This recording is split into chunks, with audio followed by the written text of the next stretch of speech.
विधानसभा 166 seat के प्रत्याशी कांग्रेस के उम्मीदवार विपिन वानखड़े के पक्ष में आज कन्नड़ नगर में पूर्व मुख्यमंत्री व राज्यसभा सांसद दिव्यंग सिंह ने आम सभा की। उन्होंने भाजपा को आड़े हाथों लेते हुए कहा कि कांग्रेस ने जो 15 माह में काम किए हैं वह 15 सालों में भाजपा नहीं कर पाई है।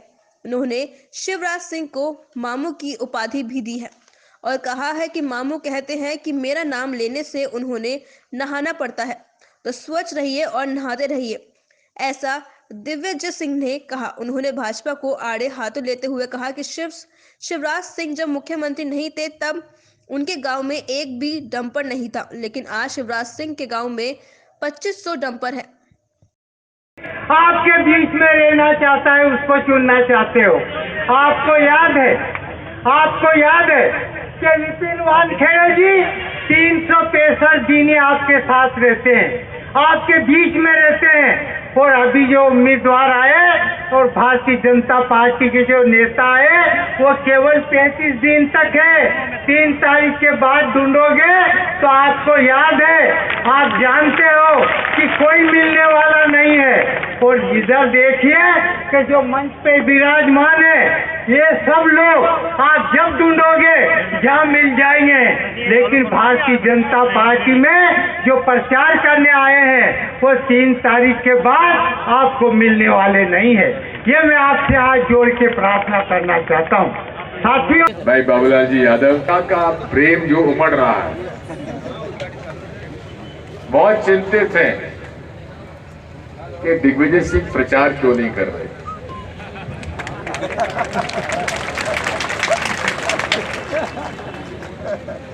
बार बार भाजपा के बड़े बड़े नेता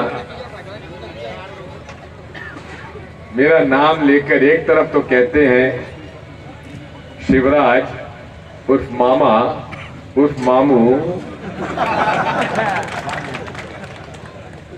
कहते हैं कि मैं दिग्विजय सिंह का नाम नहीं लेना चाहता, मुझे नहाना पड़ता है।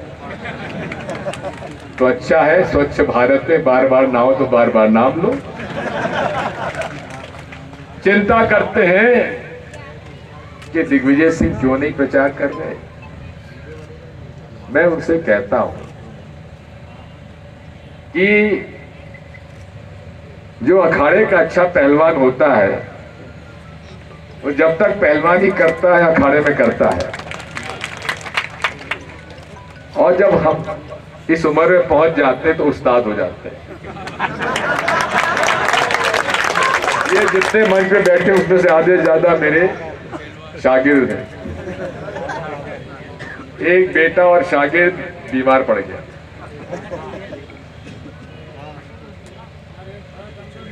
मैं उससे कहता था कि भाई राहोगढ़ सीट छोड़ के तू काय को आगर में पड़ा हुआ इतने दिन, लेकिन नए युवक होते हैं, भूत सवार हो जाता है। कमलनाथ जी के आजकल प्रथम शिष्य बने हुए हैं, तो उनका आदेश था कि जाओ, जयवर्धन को प्यार से हम लोग जेवी कहते हैं, जाओ आगर में प्रचार करो। उन्होंने यहाँ का प्रभारी मंत्री बना दिया। गए यहाँ पर बार बार आ रहा है, और ये पता नहीं कहां से ये रोग आया है, कोरोना का आया, पता नहीं कौन से देश से आया, सबके ऊपर तो ये लगवा दी। और तो और डर ऐसा पैदा हो गया कि खांसी जुकाम, थोड़ा बहुत बुखार आ जाता था, ठीक है आ गया, लेकिन अब तो यह है कि थोड़ा सा भी खांसी जुकाम बुखार आता है तो लोग भगा ले कहते भैया कोरोना का है। लेकिन इसमें एहतियात बरतने की आवश्यकता है। किसी को भी खांसी जुकाम या बदन में दर्द होता है तो उसे टेस्ट करा लेना चाहिए। और टेस्ट कराने के बाद अगर पॉजिटिव आता है तो सबसे पहले फेफड़े की सीटी स्कैन जरूर करा लो। और इसके लिए और कोई इलाज है नहीं। हालांकि मामा उर्फ मामू ने घोषणा की है कि हम मुफ्त में वैक्सीन बांटेंगे, लेकिन मामू आज तक वैक्सीन तो विश्व में आया नहीं, तो कौन सी वैक्सीन बांटेगा? अब बताओ ऐसे लोगों पर क्या भरोसा करें? सबको मामू बना रहा है। आप जानते हो मामू आजकल किस लिए कहते हैं कि यार मामू बना गया हमको, तो ये मामू बना रहा है। एक बड़ा वाला जो उसके बारे में बात नहीं करूंगा। 114 विधायकों से बनी।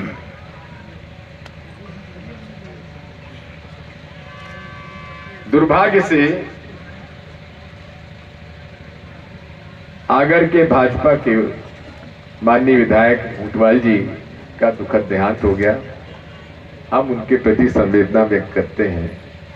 ईश्वर उनकी आत्मा को शांति प्रदान करे।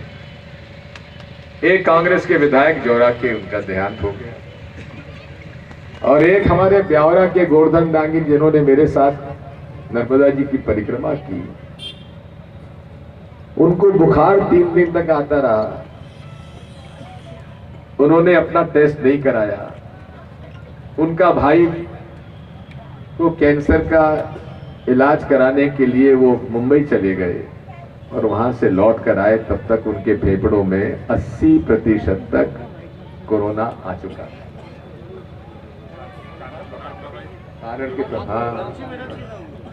अब गोवर्धन डांगी बेहद, और ये कोरोना के काल में इनका ढाबा है आगरा बॉम्बे रोड पर।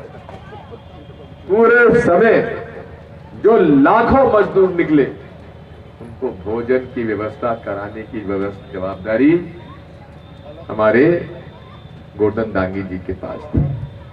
जिनके पास चप्पल जूते टूट गए थे उनको चप्पल जूते भी उनकी व्यवस्था उन्होंने की। पता नहीं क्या हुआ, वो चल बसे। इस तरह से 3 सीटें तो खाली हुई हमारे विधायकों के दुखद देहांत से, और 25 सीटें बिक गई।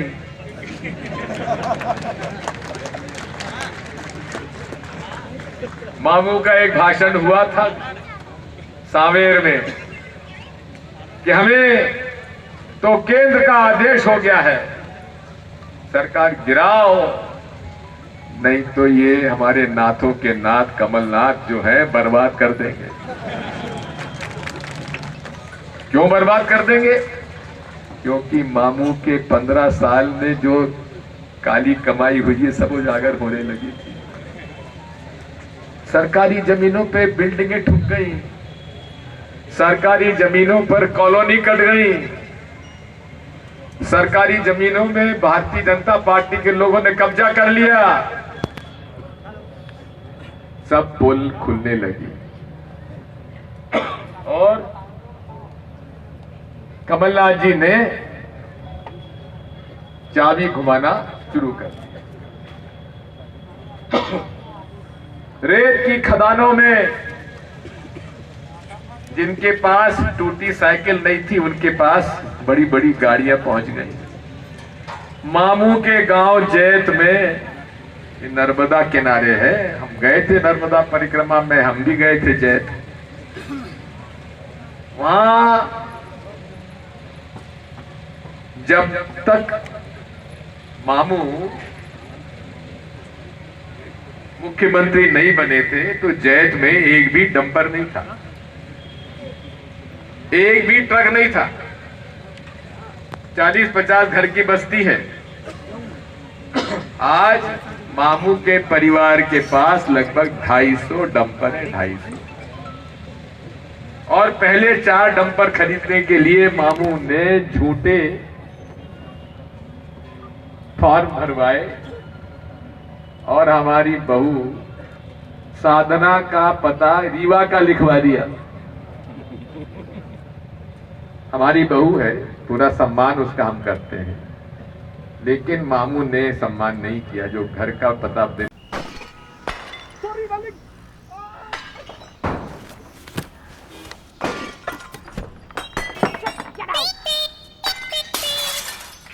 देखने में ज्यादा मजा है, वीडियोस देखें ऑन डेली हंट।